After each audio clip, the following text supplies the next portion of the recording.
નમસ્કાર વિદ્યાર્થી મિત્રો। તો ધોરણ 9 વિષય વિજ્ઞાન અને ટેકનોલોજી ચેપ્ટર નંબર 5 સજીવનો પાયાનો એકમ।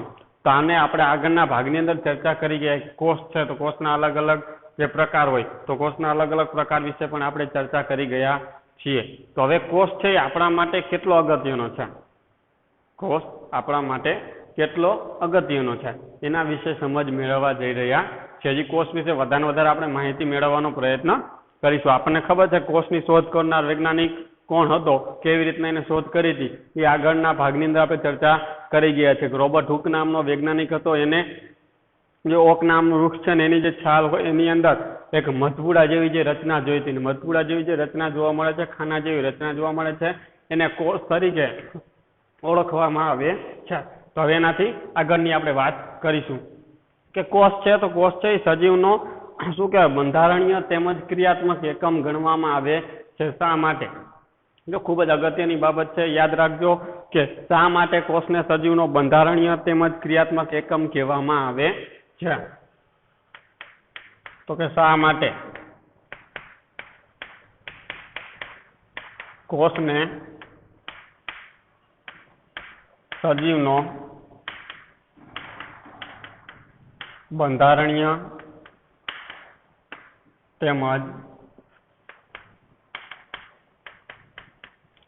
ક્રિયાત્મક એકમ ગણવામાં આવે છે। એ શા માટે કોષને સજીવનો બંધારણીય તેમજ ક્રિયાત્મક એકમ ગણવામાં આવે છે? કેમ બંધારણીય અને ક્રિયાત્મક એકમ ગણવામાં આવે છે, એટલું બધું શું એનું અગત્ય છે, તો આપણે એના વિશે સમજ મેળવવી છે। તો એક કોષીય સજીવો એક જ કોષના બનેલા હોય। જો આપણે આગળ પણ ખબર છે કે એક કોષીય સજીવ હોય, એક કોષીય સજીવ કોને કહેવાય, બહુકોષીય સજીવ કોને કહેવાય, એના વિશે ચર્ચા કરી ગયા છે। એક કોષીય સજીવ એટલે કે જે માત્ર ને માત્ર એક જ કોષના બનેલા હોય છે, એટલે કે એક કોષીય સજીવ હોય છે એ એક જ કોષના બનેલા હોય છે અને બધા જ પાયાના કાર્યો કરવાની શું કરે છે, ક્ષમતા ધરાવતા। જો એક જ કોષ હોય પણ તેમ છતાં જેટલા પણ કાર્યો હોય બધા કાર્યો એક જ કોષ કાર્ય કરવાની ક્ષમતા ધરાવતું હોય છે। એટલે એક કોષીય સજીવો તો એક કોષીય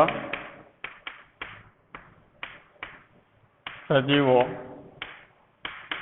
માત્ર એક જ કોષના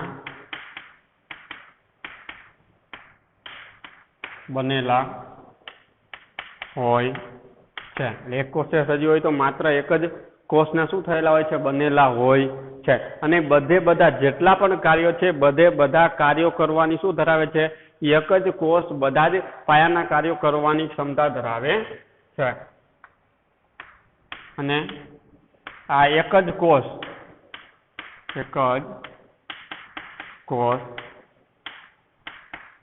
બધા જ પાયાના કાર્યો કરવાની ક્ષમતા ધરાવે છે। જો એક કોષીય સજીવ તો એક જ કોષનો બને, એક જ કોષ હોય તો એક જ કોષ બધા પણ કાર્ય કરે, પોષણની ક્રિયા, શ્વસનની ક્રિયા, ઉત્સર્જનની ક્રિયા, પ્રસરણની ક્રિયા, વહનની ક્રિયા, જેટલી પણ ક્રિયા હોય બધી ક્રિયાઓ આ માત્ર ને માત્ર એક જ કોષ દ્વારા થતી હોય છે। એક જ કોષ હોય પણ બધા જ કાર્યો કરવાની ક્ષમતા ધરાવતો હોય છે। જ્યારે ઉચ્ચ કક્ષાના જે બહુકોષીય સજીવો છે પેશી, અંગ, તંત્ર કક્ષાઓનું આયોજન ધરાવતા હોવા છતાં જ તેમના જીવનની શરૂઆત શું થાય છે, યુગ્મજન એટલે કે ફલિતાંડથી થતી હોય છે। જો ઉચ્ચ કક્ષાના બહુકોષીય સજીવો એટલે એક કરતા વધારે કોષના બનેલા હોય, એક બહુકોષીય સજીવ હોય છે એ અંગ ધરાવે છે, પેશી ધરાવે છે, તંત્ર, આવું બધું આયોજન એની અંદર રહેલું હોય છે। તો ઉચ્ચ કક્ષાના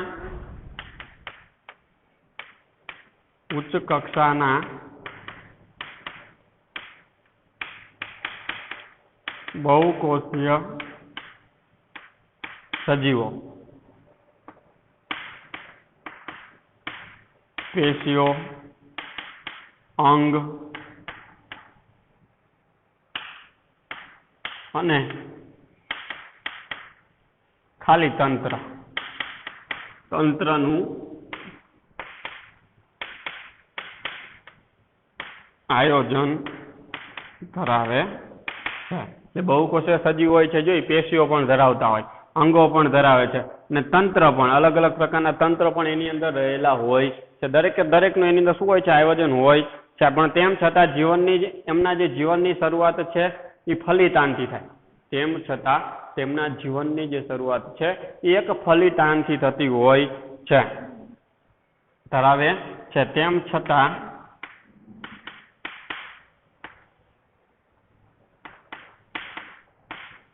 તેમના જીવનની શરૂઆત એક યુગ્મનજ, તો યુગ્મનજ અથવા એને કહેવામાં આવે છે ફલિતાન, ફલિતાનથી થાય છે. આ બાબત યાદ રાખજો. ઉચ્ચ કક્ષાના બહુકોષીય સજીવો છે, પેશીઓ ધરાવે, અંગ ધરાવે, અલગ અલગ પ્રકારના તંત્રો દરેક ધરાવતા હોય છે, એનું આયોજન ધરાવે છે. તેમ છતાં એમના જીવનની શરૂઆત, એટલે કોઈ પણ સજીવ હોય તો કોઈ પણ સજીવની શરૂઆત તો શેનાથી થાય? એક યુગ્મનજથી જ થાય. યાદ રાખવાનું, કોઈ પણ સજીવ હોય, કોઈ પણ બહુકોષીય સજીવ છે તો કોઈ પણ બહુકોષીય સજીવની શરૂઆત માત્ર ને માત્ર નાનામાં નાના એક યુગ્મનજ એટલે કે ફલિતાનથી થતી હોય છે. તો બહુકોષીય સજીવોમાં શ્વસન, પ્રકાશ સંશ્લેષણ, પ્રજનન વગેરે કાર્યો કોષોના કોષીય સ્તરે થતા હોય છે. બહુકોષીય સજીવ હોય છે કે બહુકોષીય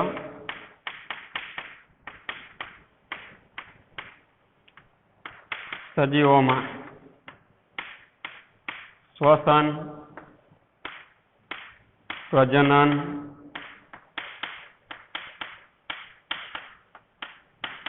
પ્રકાશ સંશ્લેષણની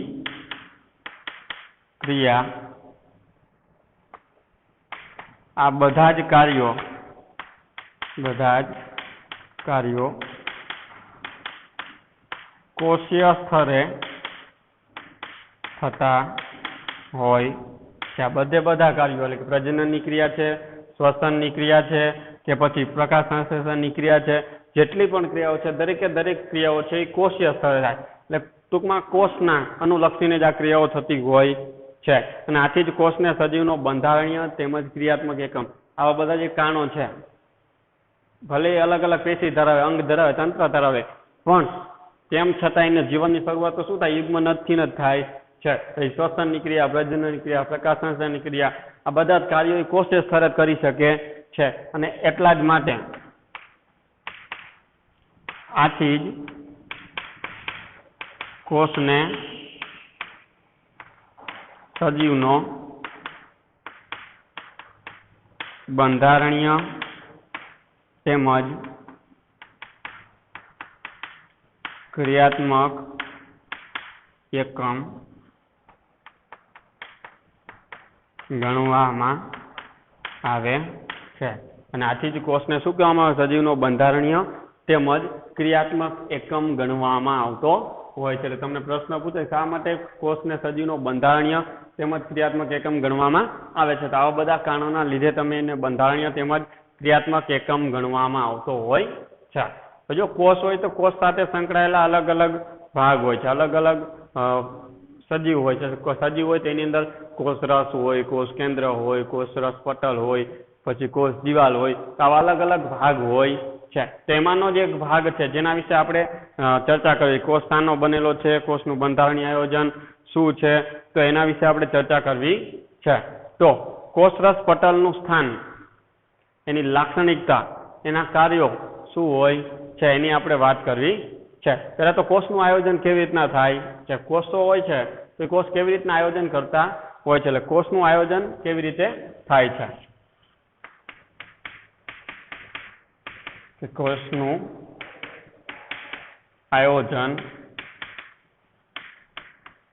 કેવી રીતે થાય છે? કોઈ પણ કોષ હોય તો કોષનું આયોજન કેવી રીતનું હોય છે? પ્રત્યેક કોષમાં મુખ્ય રચનાત્મક ભાગો કોષરસ પટલ, કોષ કેન્દ્ર અને કોષરસ હોય છે. કોઈ પણ કોષમાં જે રચનાત્મક ભાગો હોય છે એ કયા કયા હોય છે? કે કોઈ પણ કોષમાં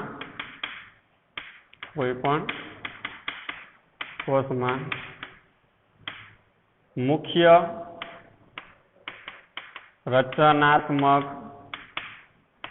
ભાગો રચનાત્મક ભાગો કોષ રસ પટલ, કોષ કેન્દ્ર અને કોષ રસ હોય છે. એટલે કોઈ પણ કોષ હોય તો કોઈ પણ કોષની અંદર મુખ્ય રચનાત્મક ભાગો જે હોય છે, ભાગો કયા કયા હોય છે? રચનાત્મક ભાગો કોષ રસ પટલ છે, કોષ કેન્દ્ર છે, એ સિવાય કોષ રસ હોય છે. આ ત્રણ મુખ્ય ભાગો રચનાત્મક કાર્ય કરવા માટે હોય છે. કોષ રસ કોષના વિવિધ કાર્યો માટે વિશિષ્ટ ઘટકો ધરાવે છે. એમાંનો જો એક આ ઘટક છે કોષ રસ. તો કોષ રસ છે એ અલગ અલગ પ્રકારના કાર્યો કરવા માટે વિશિષ્ટ પ્રકારના શું ધરાવતો હોય છે? ઘટકો ધરાવતો હોય છે. કોષ રસ કોષના વિવિધ કાર્યો માટે કોષ રસ એ કોષના વિવિધ કાર્યો કરવા માટે વિશિષ્ટ ઘટકો ધરાવે છે. કોષ રસ છે એ કોષના અલગ અલગ કાર્ય કરવા માટે વિશિષ્ટ કાર્યો કરવા માટે વિશિષ્ટ ઘટકો ધરાવતું હોય છે અને તેને અંગિકાઓ ગણી. જે ઘટકો ધરાવે છે તેને શું કહેવામાં આવે છે? તેને અંગિકાઓ કહેવાય. શું કહેવાય? અંગિકાઓ કહે છે. એટલે કોષ રસ એ કોષના વિવિધ કાર્યો કરવા માટે વિશિષ્ટ ઘટકો ધરાવે છે અને જે વિશિષ્ટ ઘટકો છે તેને અંગિકાઓ તરીકે ઓળખવામાં આવે છે. દાખલા તરીકે કણાભસૂત્ર છે, અંતઃકોષ રસ ઝાડ, ગોલ્ગી પ્રસાધન, લાઇસોઝોમ, રિબોઝોમ આ વગેરે શું છે? અલગ અલગ પ્રકારની અંગિકાઓ છે. ઉદાહરણ તરીકે કણાભસૂત્ર, અંતઃકોષ રસ ઝાડ, જો કણાભસૂત્ર છે, અંતઃકોષ રસ ઝાડ છે, ગોલ્ગી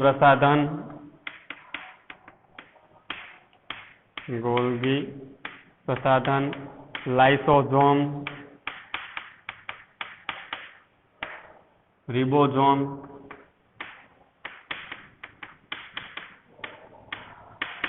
વગેરે વગેરે. આ શું છે? બધી અંગિકાઓ. તમને પ્રશ્ન પૂછો અંગિકાઓ કઈ કઈ છે? તો કણાભસૂત્ર, અંતઃકોષ રસ ઝાડ, ગોલ્ગી પ્રસાધન, લાઇસોઝોમ અને રિબોઝોમ આ બધા શું છે?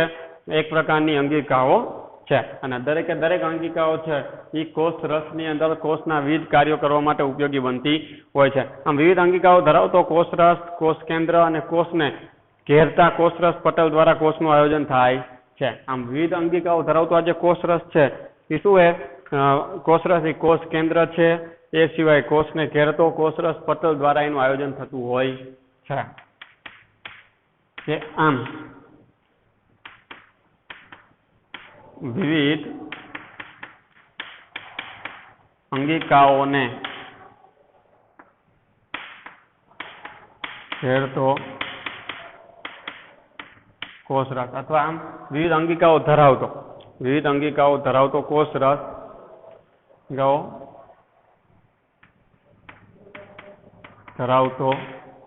રસ એ કોષ કેન્દ્ર. યાદ રાખજો, આમ વિવિધ અંગિકાઓ ધરાવતો કોષ રસ એ કોષ કેન્દ્ર અને કોષને ઘેરતા કોષ કેન્દ્ર અને કોષને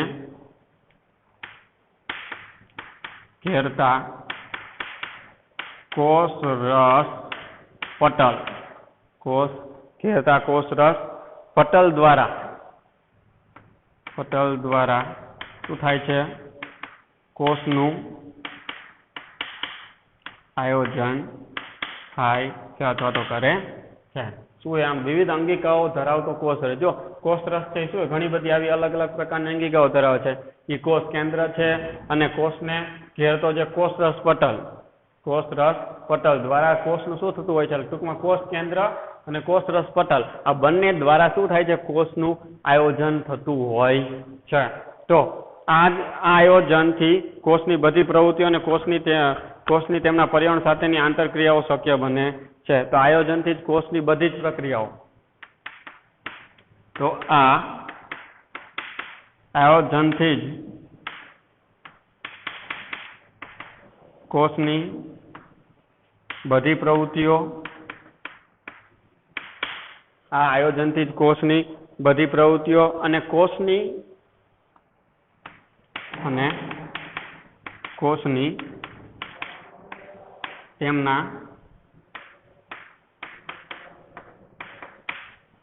તેમના પર્યાવરણ સાથેની આંતરક્રિયાઓ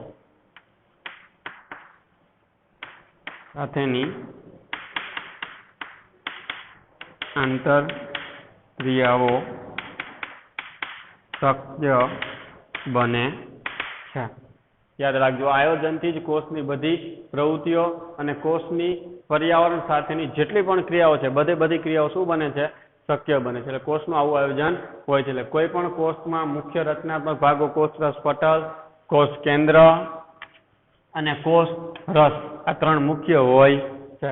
એમાંનો જે કોષ રસ છે એ કોષના વિવિધ કાર્યો કરવા માટે વિશિષ્ટ પ્રકારની ઘટકો ધરાવે છે. જે વિશિષ્ટ ઘટકો છે જેને શું કહેવામાં આવે છે?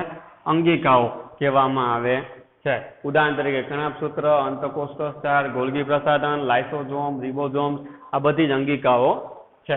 આમ વિવિધ અંગિકાઓ ધરાવતો કોષરસ એ કોષ કેન્દ્ર અને કોષને ઘેરતા કોષરસ પટલ દ્વારા શું કરે છે? કોષનું આયોજન કરતા હોય છે.